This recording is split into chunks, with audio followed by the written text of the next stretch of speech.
ہمارے چشتی صاحب موجود ہیں، خالد چشتی صاحب. تو خالد چشتی صاحب جو ہے ایک منفرد پاکستانی ہے. اچھا. قائد اعظم کی شخصیت اور تحریک پاکستان اور ان کے پیغام کو جس طرح انہوں نے عام کیا ہے، میں سمجھتا ہوں اس کی کوئی دوسری مثال نہیں ملتی. اور کل ان کا لیکچر تھا ایک، یہ ان کی جو گفتگو تھی، اب دیکھیں شہر میں جو جن لوگوں کو انویٹیشن بھیجے گئے نا، کوئی ایک بھی غیر حاضر نہیں تھا. ایک تھا شامی صاحب. ٹھٹ لگے ہوئے تھے. آپ نہیں تھے. میں نے معذرت کر لی تھی. آپ نہیں تھے. ہاں میں نے معذرت کی تھی کیونکہ وہ اس لیے انہوں نے انویٹیشن واپس لے لیا تھا. تو اور ٹھٹ لگے ہوئے تھے لوگ. اچھا. ریٹائرڈ جنرل، ایئر مارشل، بڑے بڑے صنعت کار، پروفیسر، انجینئرس، اور ہمارے وزیر خارجہ جو ہے سابق خورشید احمد قصوری صاحب، جو بذات خود ایک تاریخ ہے پاکستان کی. اور ماشاءاللہ جو پاکستان کے یعنی بہت ہی دیانتدار اور سیاستدان ہیں، ان میں نمایاں ہیں. اور ہم جیل میں بھی اکٹھے رہے، ان کے جیل کے ساتھی ہیں ہمارے. تو اب وہاں انہوں نے ایران اور امریکہ کی جنگ پر روشنی ڈالی، بہت عمدہ. آج بھی کریں گے ہم چشتی صاحب سے بات، اس پہ بھی کریں گے. گفتگو کی اور بتایا بھائی کہ ایران جو ہے ہرمز پہ اس کو ٹرافی مل گئی ہے. صحیح. اور اس نے امریکہ کو اکٹھا کر دیا ہے اس کے دانتوں کو. لیکن اب یہ دیکھ لے کہ یہ مستقل معاملہ نہیں ہے، ہرمز کے متبادل راستے بھی تیار ہو رہے ہیں. اچھا. اس لیے مہلت جو ہے یہ قیامت تک کی نہیں ہے.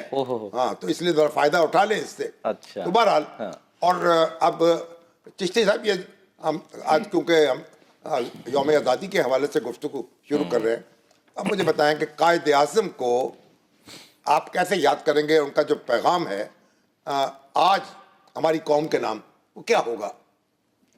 بہت شکریہ شامی صاحب. اور میں تو ویسے چشتی صاحب کو نشان امتیاز پیش کرنا چاہتا ہوں. اچھا، مطلب یہ آپ کہہ رہے ہیں کہ ہونا چاہیے. وہ پتہ نہیں اب حکومت پاکستان جو ہے وہ خاص ہوئی ہے، حسن اقبال صاحب ہیں یا شہباز شریف صاحب ہیں یا مریم بی بی ہیں. اور بھائی یہ بات تو سنو نا، قائد اعظم کے پیغام کو جو عام کر رہی ہے اور لگی ہوئی ہے، ایک لگن ہے، ایک تڑپ ہے، اور ایک ایک لمحہ قائد کی زندگی کا جو ہے نا، اور اس پہ انہوں نے یعنی میں سمجھتا ہوں گھنٹوں جو ہے اس پہ غور کیا ہے. اور اسی پروگرام میں تاریخ کو درست بھی کیا ہے. جو لوگ کچھ اگر غلط سوچتے ہیں کسی بارے میں، اس کو ریسرچ سے انہوں نے ثابت کیا ہے کہ یہ چیزیں غلط تھیں. میں خواجہ معین الدین چشتی کی جو مسند ہے اس پر ہم ان کو بٹھا سکتے ہیں. چشتی صاحب سر بہت شکریہ شامی صاحب اور سبحان صاحب، اور خاص طور پہ آپ اتنے اعزاز لفظوں سے بخش رہے ہیں کہ میرے لیے تو بہت بڑی ایک خوش نصیبی ہے کہ آپ اتنے اچھے لفظ بول رہے ہیں.